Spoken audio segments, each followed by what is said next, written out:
This video is for those of us who get lost in this theory without actually discovering who they really are or going into their personal experience or how they can actually improve their personal life.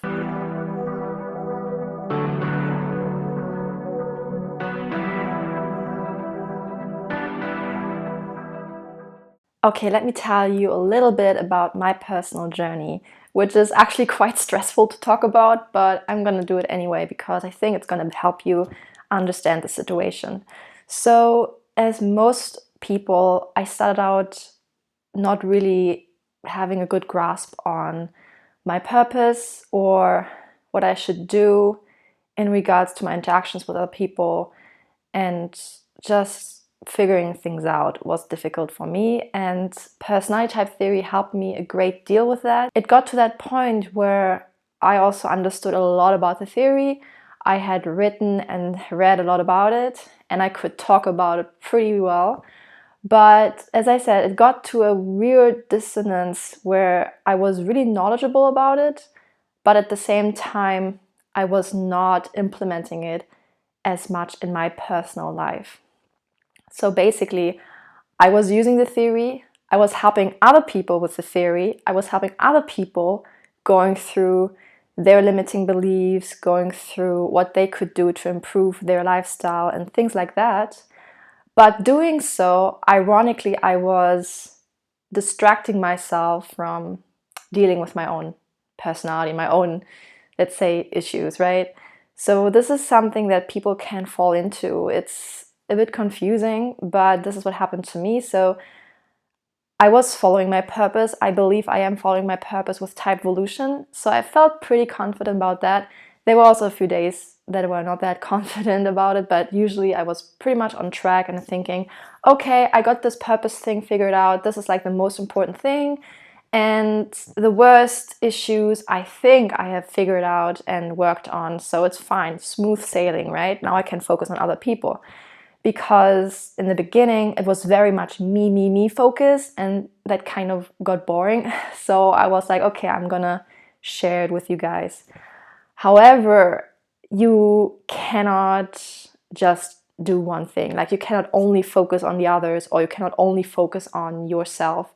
You have to strike that kind of balance where you're going back and forth. At least this is what I have to do.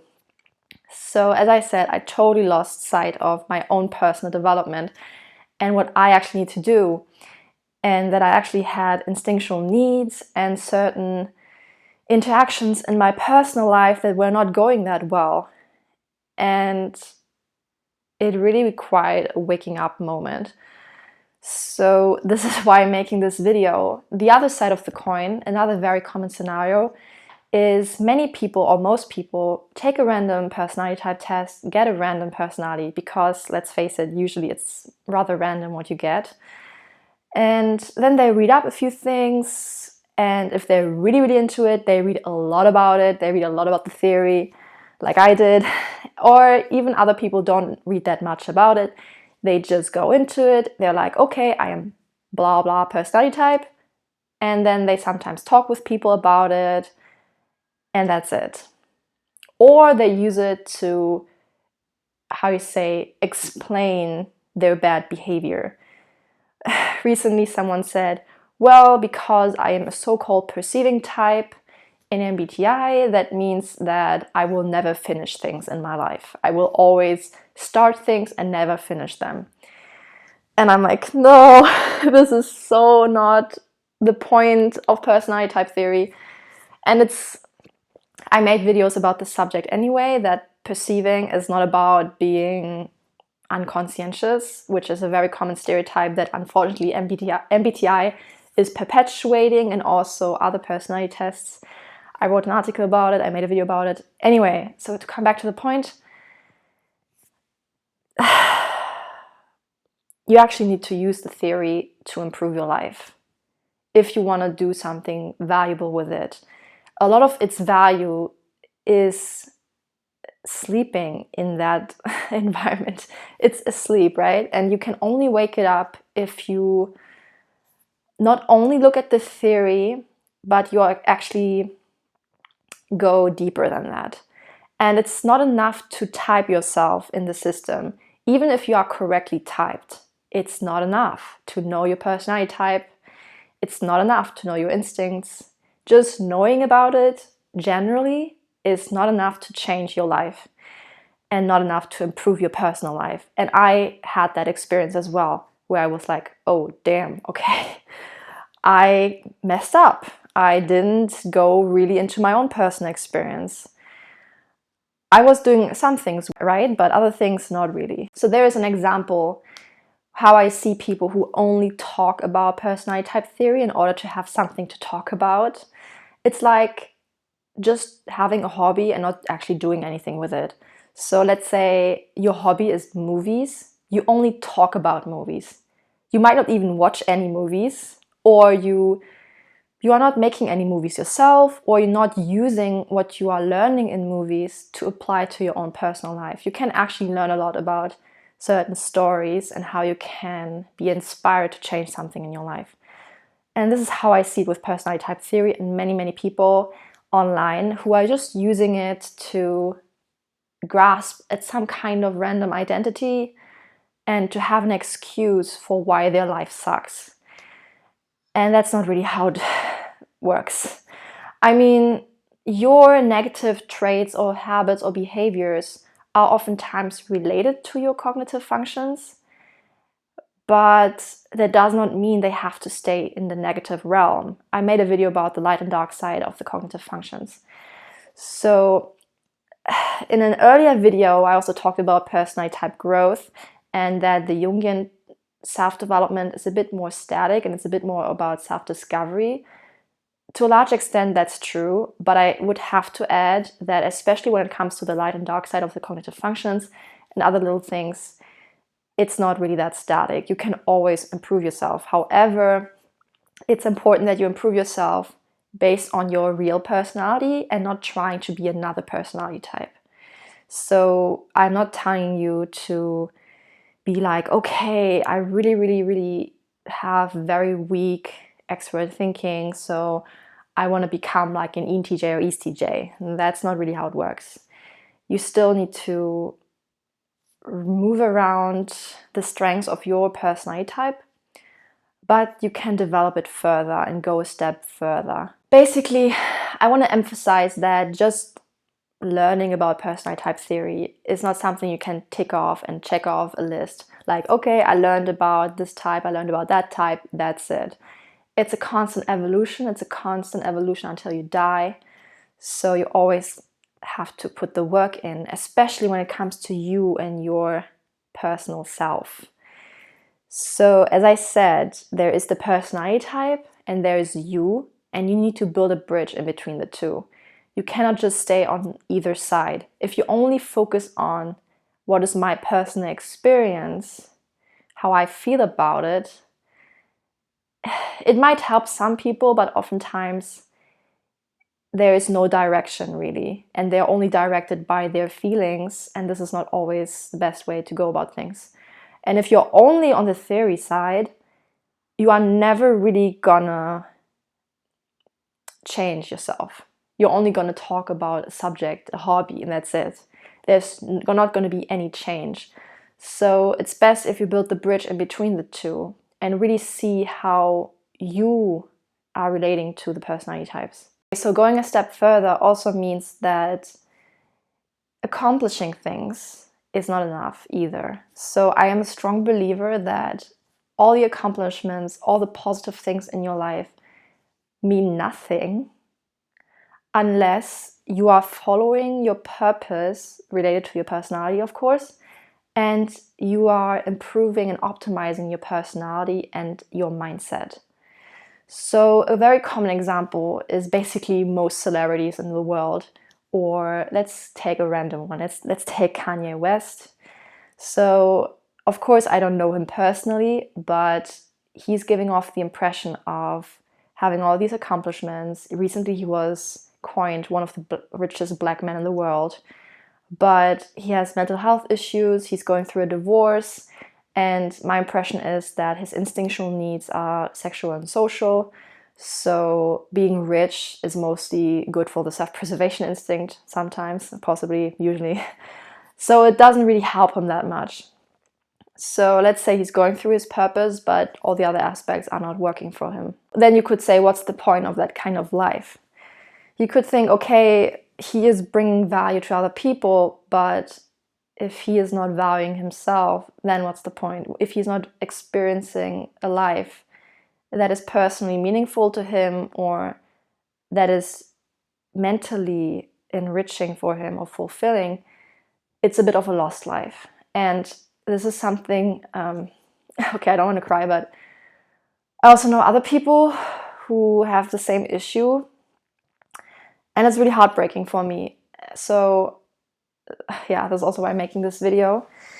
And I realized I almost fell into the same trap of going through my purpose, but neglecting other aspects that are really important for your personal development. Here are my top 3 tips for what you can do in order to really use personality type theory as a catalyst and as a guide in your personal development. Number 1, take an inventory of the problem areas in your life. So most problems can be grouped under 3 main categories, main issues that are related to your personality type. So the main or first one is purpose, the second one is beliefs, and the third one is needs.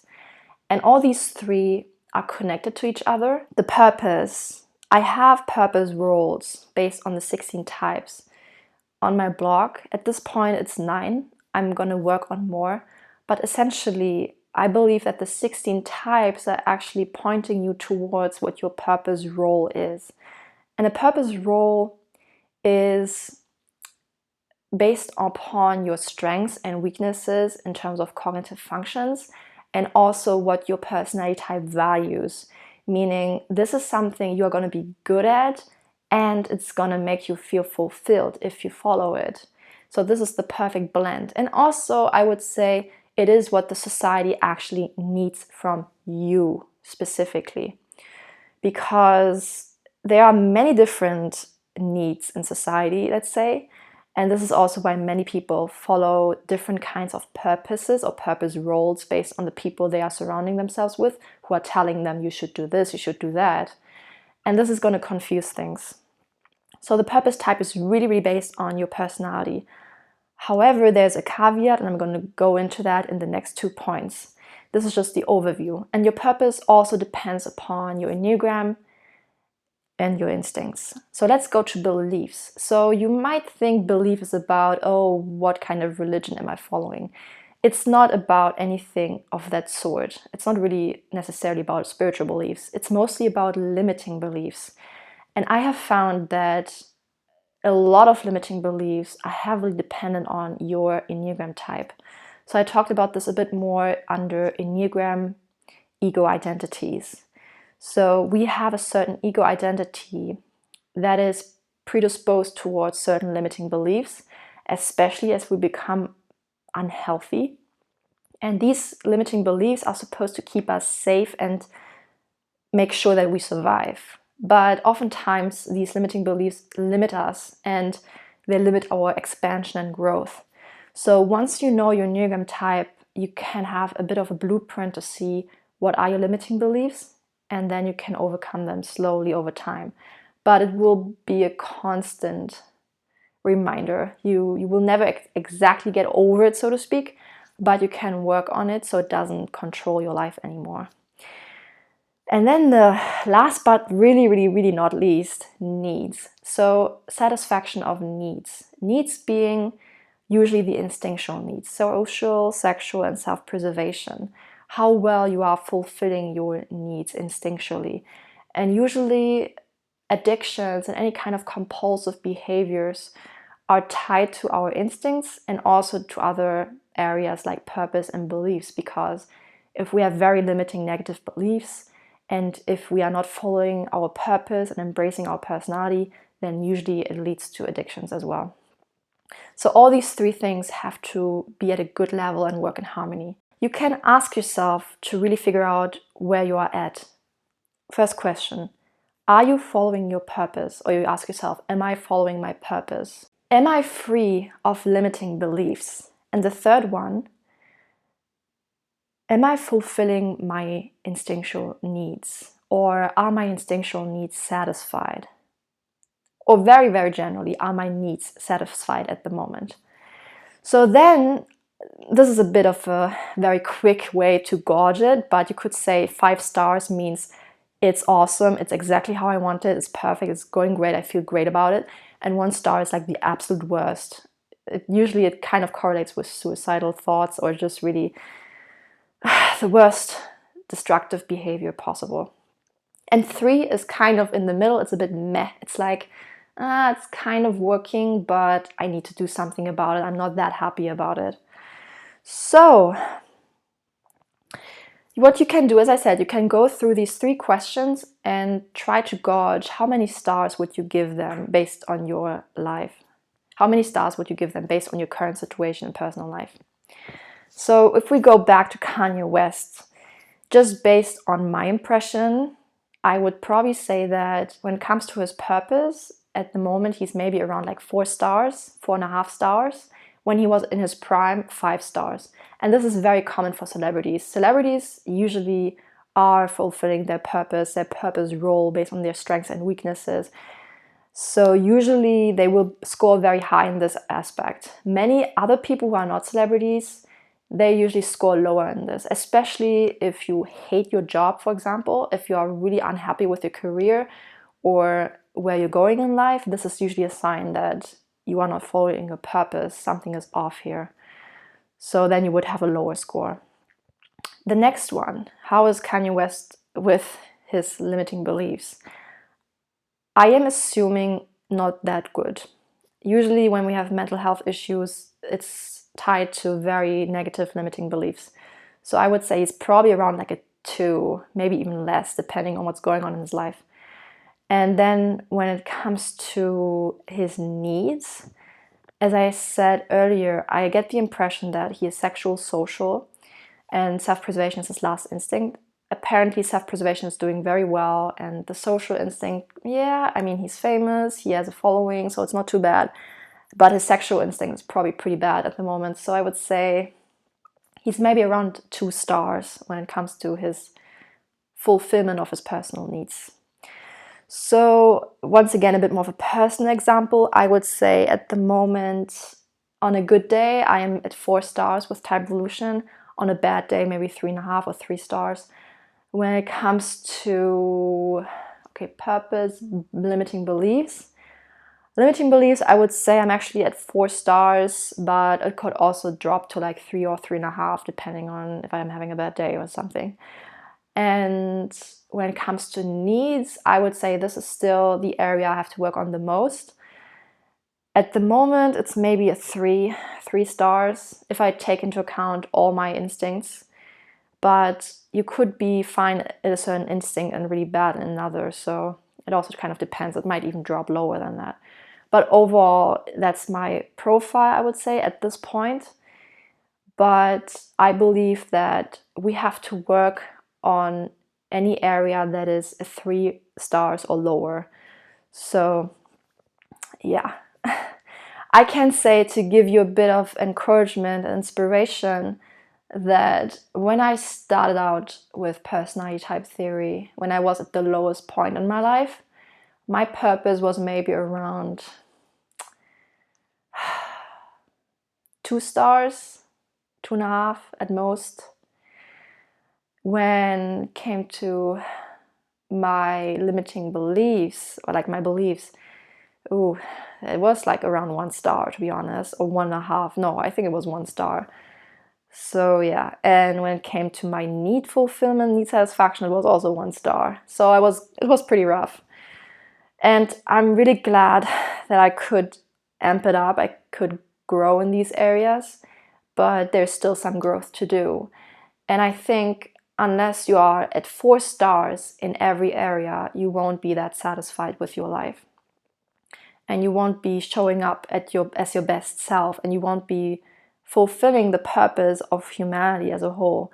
I really believe that our transformation or evolution or exaltation depends on fulfilling these 3 areas. This is what I think is the core of an advanced species would be, at least on our planet or in our realm of existence. So yeah, this is why I think it's really important to develop all 3 areas. It's not enough to be good at only one area. So yeah, at least 4 stars. And as I said, I am making these videos and I'm coaching people. However, I still need to work on my own stuff. So yeah. The second step, educate yourself about how your own personality is relating to the theory, especially in these 3 main areas. So when it comes to the needs, you have to figure out, okay, what are your instincts? You can read about the instincts, the instinctual stackings. There's lots of articles on my blog. There's videos that I have made that I would encourage you to watch, so you can get an overview of what the instinctual needs are. And it's really important that you manage to type your first 2 instincts, because these are going to bring you the most fulfillment. And if you focus too much on your last instinct, it's going to be not that great. It's going to make a problem. It's not going to fulfill you that well. It's going to be wasted time. Of course, ideally, you will manage to get a good grasp on all the instincts. But if you're at a really, really bad place, like if your scoring is the worst in the needs area, then please mostly focus on your first and second instinct, because growth is really hard. And if you try to do it all at once, it's not going to work. It's not going to happen.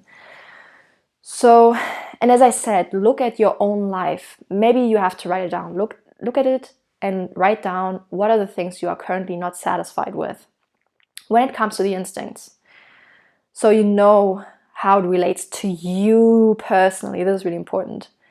Okay, when it comes to beliefs, the limiting beliefs, learning about the enneagram types, it's really helpful. Like 1, 2, 3, 4, 5, 6, 7, 8, 9, about the 9 types. I haven't written as much in detail about the types yet, but it's probably going to come at some point. So you can also look it up on my channel and on my blog to get a better grasp on it and see what are the common limiting beliefs of these enneagram types. And yeah, realizing what your limiting beliefs are. So tying it back to you, what are your limiting beliefs and how it might be related to an enneagram type. So this is also how you're going to figure out which enneagram type is actually your real enneagram type. Your worst and strongest limiting beliefs that cause the most upset or the most issues are usually centered around your core type. And a similar thing with the needs, but that can be a bit more confusing. Okay, let's say your main issue at the moment is your purpose role. So what you can do, you can go to my blog and you can read about the TBT types on typeevolution.com. At the moment, I've got 9 of them, and these are my descriptions of the 16 Jungian types based on both MBTI and Socionics, which I would say is a unique mix that not many people are doing. And also it includes the purpose role of each of these personality types, which once again is something I don't see enough people doing. And the purpose role, the great thing about it is that it combines your strengths and weaknesses and the cognitive values and interests of your personality type based on real life as well. So it's not just some random fantasy name like Jedi or Paladin, which I think is nice in theory and it's fancy and it might give you some kind of confidence. But if you actually want to improve your life, it doesn't really help that much. It's not concrete or strategic enough, I would say. So yes, I give you those purpose roles. You can find them there. And you can also read my cognitive functions descriptions. I think that's really important, especially because I do not have the descriptions for all personality types yet.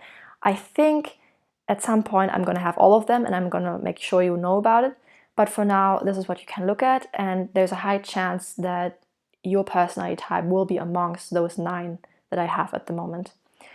So yeah, and then the thing is, you have to see how your unique strengths and weaknesses and interests can be aligned with the purpose role.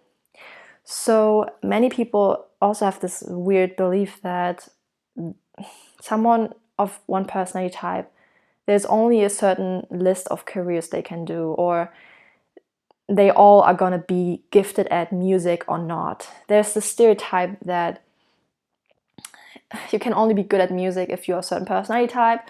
You can only be good at acting if you're a certain personality type. And this is not really true. You can have certain skills or gifts based on your unique genetic material. I don't know how else to describe it, but usually our genetic background based on our parents and also our surroundings can influence what are our gifts that are unique to us, our personality, that not everyone of the same personality type is going to have. So this is where it's like, okay, you look at your purpose role and you look at your strengths, weaknesses, and interests, and then you merge the two. And this is where the magic happens. So I can tell you I'm going to work on courses for that. So at some point there's going to be courses to make that happen for you. And I'm going to put them in the description once I have published them. But it's going to take a while, so stay tuned. Number 3, take action and make the necessary changes. Personality type theory can give you a great overview of what your purpose is, what your instinctual needs are, and what your most common limiting beliefs are. They give it some kind of framework, so it's not all over the place. It gives it a bit more structure and it gives you a path that you can go down on. It's less blurry, you know. However, as I also emphasize, it's really important that you bring your own personality and your own personal issues into it. So not everyone is going to have the exact same, so to speak, issues. There's so many other factors that influence this: upbringing, genetics, whatever. So you have to really look at it from that personal angle as well and merge the two. This is something that I think many personality type theory people do not say either, especially those that do coaching like me. The truth is, personality type theory is not enough alone. Like, if you really want to make big changes in your life, as I said, it can be great. Like for me, for example, it made me really more aware of what my instinctual needs are. That was very confusing for a while, so I was losing a lot of time. But once I knew it, it was like, bam, okay, wow, this awareness, okay. But still, you need to look at it from your personal perspective. And personality type theory is not enough. There's other things you have to educate yourself on, that you have to learn, that you have to do. It just gives you an overview. It's a great overview, in my opinion. It's revolutionary, actually. It's awesome if you know how to use it and if you are using it for yourself. But yeah, so let's say when it comes to following your needs or fulfilling your needs, just the personality type stuff is not going to help you specifically. So let's say your issue is attachment related, attachment style, then you will have to look up attachment style theory in order to meet the needs of your sexual instinct or the social as well. Let's say your issue is related to limiting beliefs. Enneagram is great, but you might need a mentor or a coach or even a therapist to go through certain limiting beliefs. Or when it comes to your purpose, these previous two things play a big part, but it could also mean that you will have to really accept yourself as you are, that you will even have to distance yourself from certain people, maybe even move out or go somewhere else in order to come back to what your purpose is. Or you might also need a mentor or a coach or someone who motivates you to go for it. So there's all these little things you have to take into account that are not just answered by personality type theory. As I said, personality type theory mainly gives you this overview, especially if you are lost and you have some kind of identity confusion, especially if you've been around people who do not like your personality, like your personality type. This can happen, certain type interactions, or these people have other kinds of issues. So this identity confusion, it can be cleared with personality type theory as long as you also go inward. So as long as you really connect it to the personal. only then you can actually make the changes. So, okay, you know about it now. Now you have to make the changes. And as I said, you might need other resources as well besides personality type theory. This is also why you could think, okay, there's many people who do not even know about personality type theory, and they are also improving their lives, right? Because they are taking action and they're doing it based on who they are, who you are, not just some random personality construct. So yeah, this is really important. And I can help you gain more awareness about your overall blueprint, your overall personality, your overall purpose role, your overall instinctual needs, and your overall limiting beliefs. So I've got typings. Just go to my blog and you can see that I do typings, and I also do some coaching. So in order to really help you get a better idea and a bit of a clearer view on that issue. But the change at the end of the day depends on you. You have to do it. You have to go through it. Also with coaching clients, the funny thing is I tell them, okay, you have to go into the field and you have to apply it. You have to actually change something here and there. Just talking about it is fun and nice, right? Like we can talk about, oh, this is such a common limiting belief for this kind of personality type. But unless you actually change something, it's not going to help you at all. Like it's just going to be something kind of useless. And as I said, it's just going to be a hobby. And if it's fine for you that it's just some random hobby, then all right, then just go ahead and keep doing your thing. But I'm pretty sure that you came across personality type theory not just because you wanted to have something to talk about or to laugh about something or enjoy yourself or entertain yourself. It's also because something is or was missing in your life. Something didn't match up. You were not satisfied with your life, even though you had accomplished certain things. Or maybe you didn't even accomplish anything because of this identity confusion, which was something I really struggled with. I mean, I did know about my identity, but there were other things. My need satisfaction was really bad. And anyway, so if you want to solve these issues, then it's really good if you come to personality type theory from a more in-depth angle and not so theory focused and theory obsessed, but really, what am I doing wrong here, or what am I lacking in right now, or what can I do to change it? So this is really where the magic happens and where we will hopefully really evolve as a species. So I think this is really important. Okay, that's it. I wish you a good day, and I hope you will join me on this journey. I'm also still learning, I'm also still growing and improving, so thank you for watching, and I would really appreciate it if you shared this video, tell me what you think, and go through these 3 steps and even write something down. All right, okay, have a good day, bye.